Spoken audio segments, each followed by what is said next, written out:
The Hyundai i30 is one of the most popular small cars in Australia, but it faces some stiff competition against the top-selling Toyota Corolla and Mazda 3. That's all true, Danny, but a lot of that success was built on the back of the outgoing model and some heavily discounted pricing. This is the all-new i30 and it needs to compete on quality. So, let's see if it's up to the task.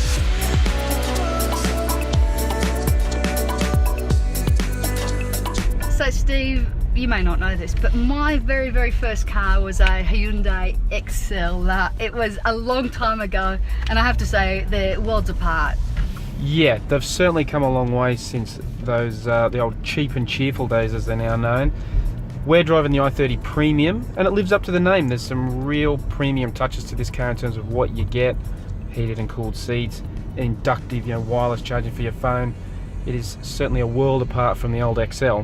Yeah, I mean, the wireless charging I think is such a cool feature. You don't get that in many small cars. And even the design, it has been designed in Europe and you can see that European flair to it. But the interior presents really well. Even the tablet, I wasn't a fan of tablets style touchscreens in the past, but they're growing on me. It's easy to use and it's got everything you want. It's got Apple CarPlay, Android Auto, so all the things a modern driver's looking for. Yeah, now it's funny you should mention that because one of the things modern drivers are looking for less and less these days is what's under the bonnet, a turbo diesel engine in a small car. The i30 now, really its only main rival, most obvious rival, is the Volkswagen Golf with its 110 TDI.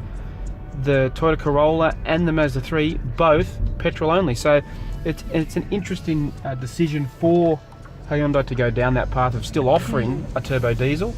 And you know what? I think it's not bad. So what do you think of the engine? Yeah, look, I think it's got some decent grunt to it, but one thing I did notice is a bit of lag at low speed. But how about I have a go and I'll give you more analysis. Fair enough. I'm guessing it's a long way from your XL. Yeah, there's still the cassette decks in the XL, but I like how it rides. It is good, but I think that hesitancy, especially at that low speed or when it stopped, is really noticeable for me. So you're at a corner and you want to go, you want to turn, and it just takes a little bit longer than you would expect. So you can see there. But other than that, it's really good. You've had a lot of extensive work on the tuning, suspension and handling, and that all you can tell that all in the drive. So overall though, I really like it. I do like the diesel. Sometimes at high speed you can hear a bit of a diesel rattle and a bit of a noise, but it's still a really smooth car to drive.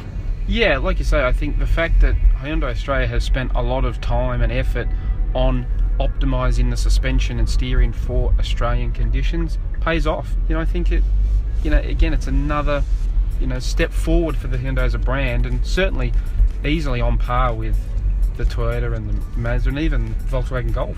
Yeah, and on top of that, it's got a really comprehensive safety pack. It's got everything you're looking for, automatic emergency braking, blind spot monitoring, yep, recross traffic alert. Yeah, it's, you get in a lot of stuff in this car. It is, getting up there for a small hatch in terms of price. It's around 34 grand. That's at that, like I said, that premium end.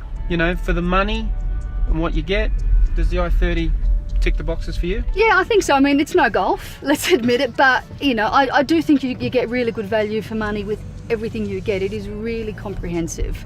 I certainly think it's going to give the Corolla and the Mazda 3 a run for their money on the sales charts in terms of just the quality of the car. Not, it doesn't need that bargain basement price like the outgoing i30 and your old XL. I think the Hyundai has moved on, and this is now deserves to be one of Australia's most popular small cars.